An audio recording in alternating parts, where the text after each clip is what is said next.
Mbalamusizaako nnyo mikwano gyange mwebale kwekuumira ku Yugi Update TV. Jeno Muhoozi Kayini Rugaba avuddeyo ku mukutu gwe ogwa social media n'agamba nti no bo beewaayo okukuuma territories zonna zonna ez'eggwanga erya South Sudan era nga beeyama ozikuuma bazikuumire ddala butibiribiri okujja nti zaabwe, era n'agamba nti nga ye Chief of Defence Force gwe omulimu gwe gw'alina okukola okukuuma territories ezo. Kyokka twakalaba wano Minisita Abofi ng'avaayo ng'alaga nti bo tebannasindikako magye ga UPDF mu ggwanga erya South Sudan. Ekintu ekikonfuziza ennyo eggwanga ssaako ne paaliyamenti y'eggwanga nga beebuuza ku bano bonna ani mutuufu. Kubanga Jeno Muhoozi agamba nti bo beewaayo okukuuma territories zonna eza South Sudan okujja nti ng'ezaabwe, era y'ensonga lwaki basindisa amagye gano aga UPDF gasobole okuba nga gatebenkeza emirembe mu Juba. Kyokka Flex Kulaije naye agamba nti amagye gano bamaze dde ogadeployinga ne gagenda mu ggwanga erya South Sudan. Kati Minister of Defence Abofi yagamba nti nno waacha ffe tetunnasindikako magye gaffe aga UPDF mu ggwanga erya South Sudan. Ye waati waavuddeyo. Kati weebuuza ani akonfuzinga ani? Oluvannyuma lw'okumala okukonfuzinga ye ate Muhoozi avuddeyo n'agamba ffe twewaayo tweyama okukuuma eggwanga erya South Sudan ne territories zaayo zonna ng'ezaffe era tewali agenda tulemesa. Gwe mulimu gwange nganze Chief of Defence Force. Oba okitegeera gwe mukwano gwange? Habula oli ku Yugi Update TV kosinzira okuba ng'otuwuliriza bale kwekuumira ku mayengo gano aga Yugi Update TV. Gwe atannatweyungako kirira wansi waliwo ekigambo subscribe kikooneko osobola okuba ng'otwegattako muganda wange obeere ng'ofollowinga byonna bye tukola. Abali mu diaspora mbalamusizzaako nnyo mwebale kwekuumira ku mayengo gano gwe ali eyo. Kati bino nno birese eggwanga nga lyebuuza era nga liri mu corridors of confusion nga lyebuuza ki ekituufu batwale kiriwa ekya Jeno Muhoozi Kayini Rugaba oba ekya Flex Kulaije oba batwale ekya Minisita Abofi.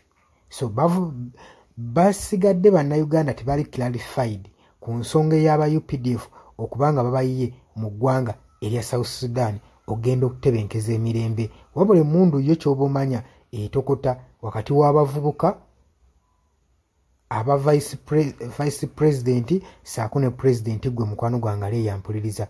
Mbagaliza olunaku lulungi abula n'obubaka obwembalekedde musharinge musubscribinge mulaikinge tusobole okuba nga tugenda mu maaso. Mbagala nnyo mweraba. Yes, oli ku Yugi Update TV kw'osinzira okuba ng'otuuliza gwe mukwano gwange yenna ali eyo.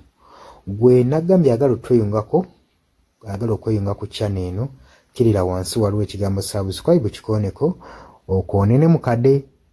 Temwerabirako na mukadde kubanga akadde ako mukwano gwange gakuyambako nnyo okuleetera notification message bwe waba nga waliwo information yonna gye tutaddeko.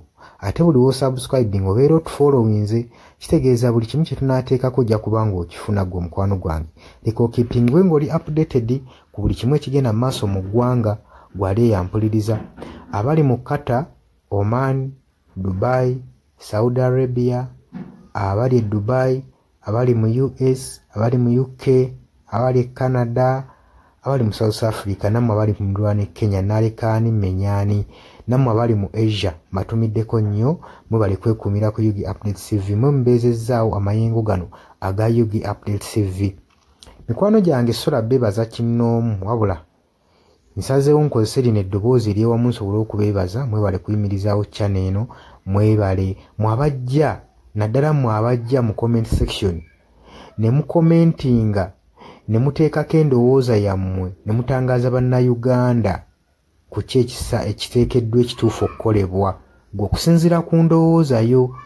So muna batajjangako mu comment section mbakubiriza okujja mu comment section muteekeko ebirowoozo byammwe mutangaaze eggwanga ku biki byaba bagenze mu bukyamu ne bikolebwa mu bukyamu eri bannayuganda. Dani ku Airlines e Kenya nawe nkutumiddeko ennyo naye jangu mu comment section oteese, toteekako buteesi linnya lyo. Mujje mu comment section mwe abasharinga aba likinga namwe abasubscribinga mwe muyimirizaawo amayengo ga channel. Enamba y'essimu gye mbateeredde awo ya noti 726 noti emu 6794. Eyo enamba ya WhatsApp eri mu kimyufu. Ye namba gy'ogenda oyita kuba gy'osobola okuyitako gwe mukwano gwange ayagala okulanga wamu naffe.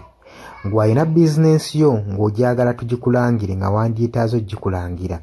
Eyo namba gy'oba oyitako ku WhatsApp osobole okuba nga naye bizinensi yo gikuba abantu tugikulangire gwe mukwano gwange ali eyo ampuliriza. Nengenda mu maaso n'okulabula abantu ku biki ebigenda mu maaso mu ggwanga naddala ng'akalulu kano aka 2026 katuukuse kengedde.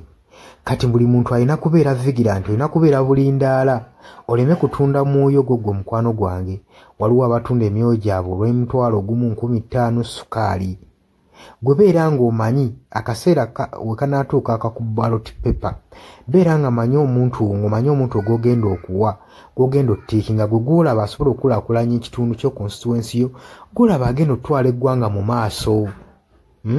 Bannange tusibwa nnyo akatambaala mu mutwe mu biseera nga bino. Newankubadde obwavu babubalumizza mutya, totunda mwoyo gwo ku lw'akantu katono, wabula saasira ku ggwanga lyo, osaasire ne ku zadde lyo, osaasire ne ku future weenaabeera. Lowooza ku by'emu maaso. Weewaawo abamu muyinza okulowooza ng'ebyo tabakwatako nga tebikwatako, naye ensobi yonna ekolebwa either relative, sengaawo, maamawo, kojjaawo, biyinza otuuka ng'ekyo ekizibu gwe kyetooloddeko, ate olaba ebikwatirako biyinza otuuka essa ne byetooloola ne bifundikira nga bikkutteko gwe mukwano gwange ali eyo. So kyenva nkubiriza baganda bange mwenna abali ku Yugi Updates TV ogenda maaso n'okusharinga information eno. Baganda baffe beebereremu ate era baleme kutunda mwoyo gwa ggwanga, babeere nga batambulira ku mazima, nga bayimirira ku mazima, nga bayimirirawo ku lw'eggwanga lyaffe erijja mu maaso, ku lwa future y'abantu baffe n'eggwanga lyaffe mu maaso, kubanga buli muntu ekigenda mu maaso kati akiraba. Gwe atalaba kigenda mu maaso nkakasa obeera muzibe. Ate era ne muzibe naye alina byawulira ebimukyemula omutima, kati n'amanya nti no mu ggwanga mulimu kino. So nkubiriza buli omu obeere lalabayi wa munno, osobole okuba nga oli kalabalaba w'oyo ku biki ebigenda mu maaso. Obakubirize n'omubakubiriza. Waliwo abali mu byalo nga tebamanyi kigenda mu maaso. Mubaagaliza subscribinga ku mikutu gino bategere ebigenda mu maaso mu ggwanga lyaffe. Wakati smartphone zajja gwe mukwano gwange ali eyo. Wabula mbaagaliza olunaku olulungi, mubale kwekumira ku Yugi Updates TV. Mubatana subscribinga mugere maaso n'okusubscribinga. Mbaagala nnyo era mweraba.